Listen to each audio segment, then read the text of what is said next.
Itu pria itu melambangkan kekuatan.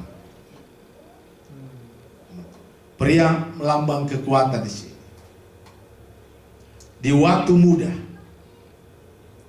Biasanya kalau orang muda di waktu masih kuat, ya kan? Dia rasa tanpa Tuhan masih oke gitu kan. Tanpa Tuhan masih boleh menyelesaikan persoalan sendiri. Karena apa? Otak masih normal, belum terkontaminasi. Ya.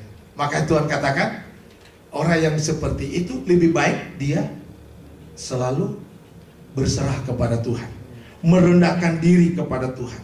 Di sini dia katakan, adalah baik bagi seorang pria memikul kuk pada masa mudanya, dan biarlah dia duduk sendirian dan berdiam diri kalau Tuhan membebankannya.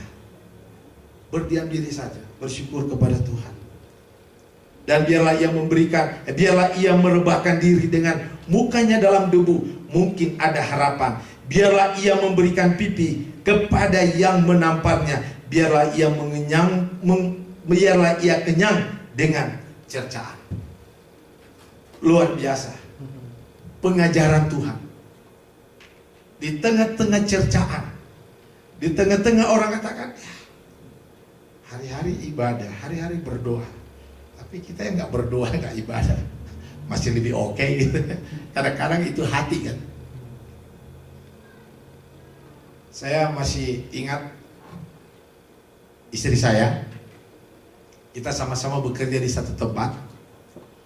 Lalu selesai bekerja, orang yang nginep di kamar itu menitipkan sesuatu.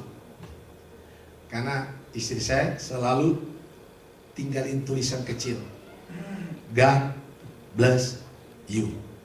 Lalu orang itu titip sesuatu, uang sebanyak $25. Dia tulis begini, dia balas, aku tidak percaya Tuhanmu, tetapi aku menghargai pekerjaanmu.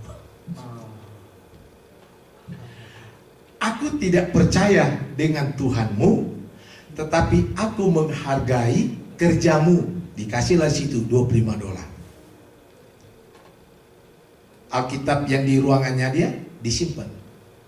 Tapi di ruangan sebelah yang ada orang baca-baca Alkitab, 5 perak pun nggak ada gitu. Biar udah ditulis God bless you, cuma teks.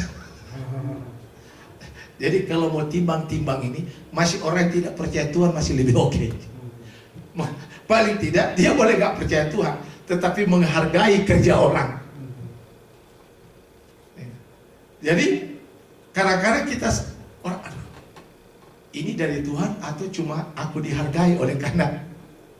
Dan saya katakan kepada diri saya katakan kepada istri saya, apapun orang bilang, apakah itu berhubungan dengan kerja baik kita selalu tahu bahwa itu karena Tuhan. Tidak ada hubungannya dengan kerja baik saya.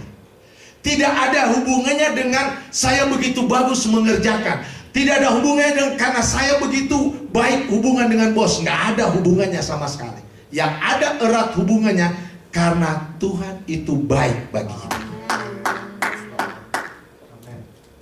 Oleh sebab itu, di sini dikatakan walaupun kita pun dicerca, Tuhan itu kita bisa katakan baik. Amin. Baik. Karena lewat cercaan itu ya seperti saya khotbah tadi HKBP. Dengan adanya cercaan, dengan adanya ada yang sifat serigala di tempat kita lebih banyak berdoa. Dengan adanya kita lebih banyak berdoa, kita mampu melihat mana serigala, mana domba. Kalau kita sudah tidak bisa berdoa dan kita tidak berdoa karena keenakan situasi, sudah kita lihat bahwa ini domba. Sebenarnya domba yang berbulu serigala, ya kan? Tinggal menunggu waktu dia makan. Sehingga jangan kaget lihat dalam suatu, itu gereja kelihatan besar. Dalam sekejap kok bisa berantem, bisa pecah. Karena apa? Dia anggap domba, nggak tahu yang ada di dalam serigala yang berbulu domba. Tinggal tunggu waktu. Sekali meledak langsung bubar semua. Oleh sebab itu di sini diingatkan Yeremia dalam situasi apapun, rendahkan diri. Tetap berdoa, tetap menyembah Tuhan.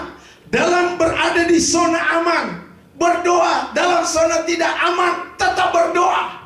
Karena dari situ kita akan bisa melihat mana serigala dan mana domba. Karena seperti firman Tuhan katakan, kita tidak diutus ke tempat yang zona aman. Tidak ada Alkitab mengatakan demikian. Di mana kita ditempatkan itu, Alkitab katakan bagaikan domba di tengah serigala. Itu harga mati. Kalau saya merenungkan ayat ini, membuat saya tidak pernah komplain kepada Tuhan apabila saya mengalami sesuatu. Jangan marah, kita kan sudah buat komitmen dari awal. Aku tidak pernah mengutus kamu bagaikan domba di tengah-tengah domba. No, tidak ada. Yang ada domba di tengah-tengah serigala. Dan kamu sudah setuju, sudah dilantik, sudah diteguhkan kan? Kalau nggak mau, ya udah dari pertama cabut. Karena waktu jadi mau menjadi ikut Tuhan, Tuhan tidak menunjukkan satu tempat yang karena kamu telah ikut aku, percaya, disinilah. Lihat, kamu akan ditempatkan khotbah di ruangan yang ber-AC, tempat-tempat yang mewah, jemaatnya semua bertobat, sehingga kamu tidak perlu berdoa lagi. Nggak ada itu. Yang ada di satu tempat yang kita harus banyak berdoa. Ada satu tempat yang dimana kita harus banyak, Alkitab katakan di sini, merendahkan diri. Karena di tempat itu akan muncul cercaan, ada muncul kita bagai santapan, siap diterkam. Dan Alkitab berkata, kita tidak boleh lari. Karena ada Tuhan yang mengutus kita. Amin. Ada Tuhan yang mengutus kita. Ini yang disampaikan oleh Yeremia. Walaupun situasi apapun, dia tidak akan pernah menyerah. Dia tidak pernah angkat tangan untuk meninggalkan apa yang Tuhan telah berikan dalam hidupnya.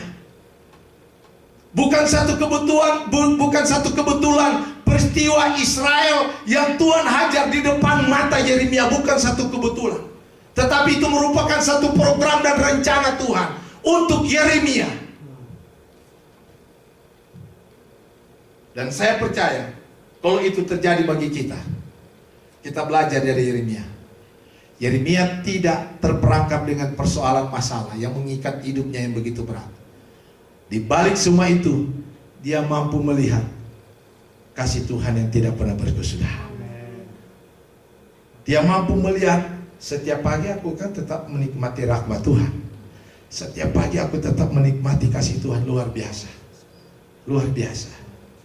Dalam keadaan sakit, dalam keadaan dihina, difitnah, setiap pagi aku melihat bahwa Tuhan masih memberikan nafas hidup, masih memberikan kekuatan, masih memberikan kesehatan. Di situ Yeremia katakan, kasih Tuhan tidak pernah berkesudahan.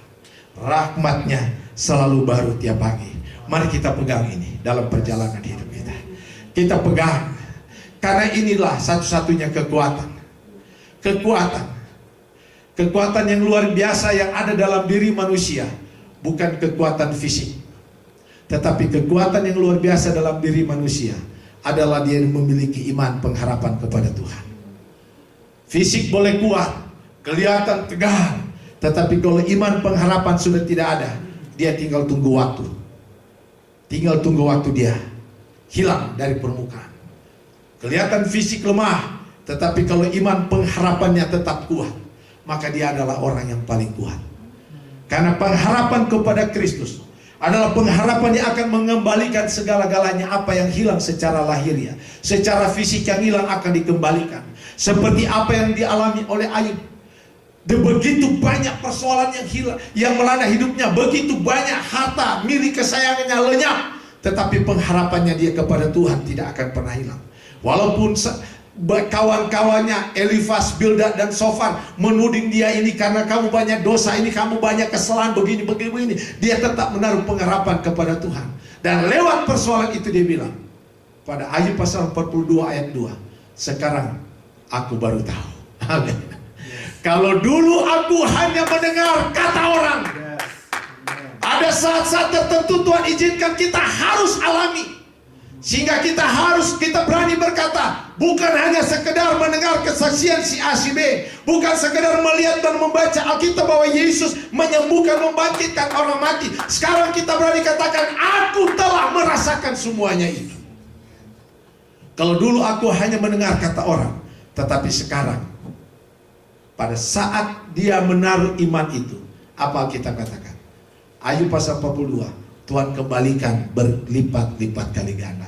Apa yang hilang, yang habis, dikembalikan oleh Tuhan.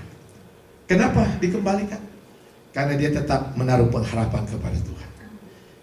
Istrinya yang sudah kehilangan pengharapan, suruh dia menghoja Tuhan, tetapi dia tidak menghoja Tuhan. Dia tetap menaruh pengharapan. Kekuatan yang luar biasa, kekuatan yang luar biasa membuat dia dipulihkan. Saya percaya pemulihan akan terjadi dalam hidup kita. Menantikan waktu Tuhan. Kapan waktu Tuhan? Hanya Tuhan saja yang tahu. Bagian kita menanti, bagian Tuhan menepati janji. Bagian kita melakukan apa yang Tuhan inginkan, bagian Tuhan akan memenuhi apa menjadi kebutuhan kita. Kita punya bagian-bagian tersendiri. Kita tidak bisa ambil bagiannya Tuhan untuk taruh ke bagian kita. Tidak bisa, itu hak Tuhan. Kapan waktunya Tuhan menolong kita, itu bagian Tuhan. Bagian kita adalah tetap melakukan apa yang Tuhan inginkan. Kita berkata tetap menaruh pengharapan, tetap mengatakan bahwa Tuhan begitu setia, tetap datang merendahkan diri kepada Tuhan. Maka kalau Yeremia boleh diberkati oleh Tuhan, kita juga bisa diberkati dan bahkan lebih. Mari kita tunduk kepala, kita berdoa. Terima kasih Tuhan. Terima kasih Bapak. Haleluya.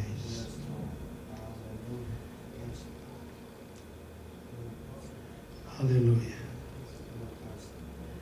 Kasih setiamu yang kurasakan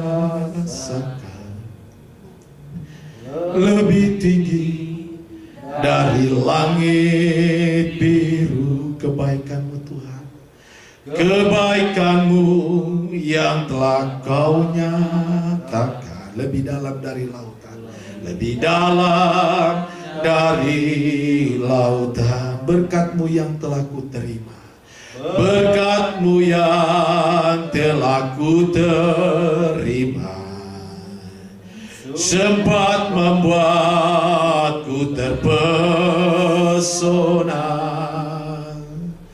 Apa yang tak pernah ku pikirkan, itu yang Kau sediakan bagiku. Siapakah aku ini Tuhan? Siapakah aku ini Tuhan? Jadi biji mata-Mu. Dengan apa kan ku balas Tuhan, selain puji dan sembah. Terima kasih. Thank you Lord. Terima kasih Bapak. Terima kasih Tuhan. Terima kasih Bapak.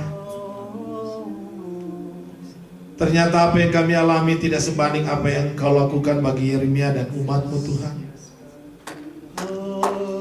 Tidak sebanding Tuhan. Apa yang sedang kami rasakan Tuhan tidak seperti seberat apa yang dirasakan oleh umat-Mu bersama dengan Yeremia. Yang Engkau hajar mereka Tuhan. Di situasi yang cukup berat, Yeremia mampu melihat. Dia tetap memperhatikan bahwa Tuhan begitu baik dan kasih setianya tidak pernah berkesudahan. Kami tidak mau Tuhan masalah menutupi hati dan pikiran kami untuk tidak melihat kebaikan-Mu. Kami tidak mau oleh karena masalah ekonomi, pekerjaan, keluarga, rumah tangga, pergaulan kami membuat kami tidak bisa melihat kebaikan-Mu. Kami tidak mau Tuhan. Kami membuat satu komitmen pada sore hari ini. Apapun yang kami alami, kami tetap memperhatikan bahwa Engkau begitu baik dalam hidup kami. Kami berkata Engkau begitu baik, kasih-Mu tidak pernah berkesudahan, rahmat-Mu selalu baru tiap pagi menjadi milik kami. Ini yang kami sampaikan sore hari ini kepadamu ya Tuhan. Ini yang kami sampaikan Tuhan. Kami tidak mau terpengaruh dengan masalah yang melanda hidup kami. Kami tetap menaruh pengharapan kami kepada Tuhan. Dan kami tahu pengharapan kami kepada Tuhan tidak akan pernah sia-sia dan tidak akan pernah mengecewakan Tuhan. Terima kasih Bapa, terima kasih Tuhan. Kalau Yeremia bisa, kami pasti bisa. Kalau Yeremia mampu, kami mampu Tuhan. Kami mampu Tuhan. Kami mampu. Terima kasih, biarlah firman ini boleh tertanam dalam lubuk hati kami yang paling dalam. Firman ini boleh menjadi satu kekuatan baru bagi kami, sehingga kami mampu melihat dengan baik, dengan benar masalah yang melanda hidup kami. Ternyata masalah ini bukan segala-galanya dalam hidup kami. Masalah ini berakhir. Kasih setiamu yang tidak akan pernah berakhir Tuhan. Terima kasih Bapa, terima kasih. Biarlah firman ini akan membawa kami bertumbuh, bertumbuh dan bertumbuh. Firman ini akan membawa kami lebih menjadi anak-anak-Mu yang dewasa, menjadi anak-anak-Mu yang tetap taat Tuhan. Semangat menyala-nyala, berkobar-kobar melayani Engkau Bapa. Terima kasih Bapa. Dalam nama Yesus Tuhan kami bersyukur buat firman-Mu. Haleluya. Amin.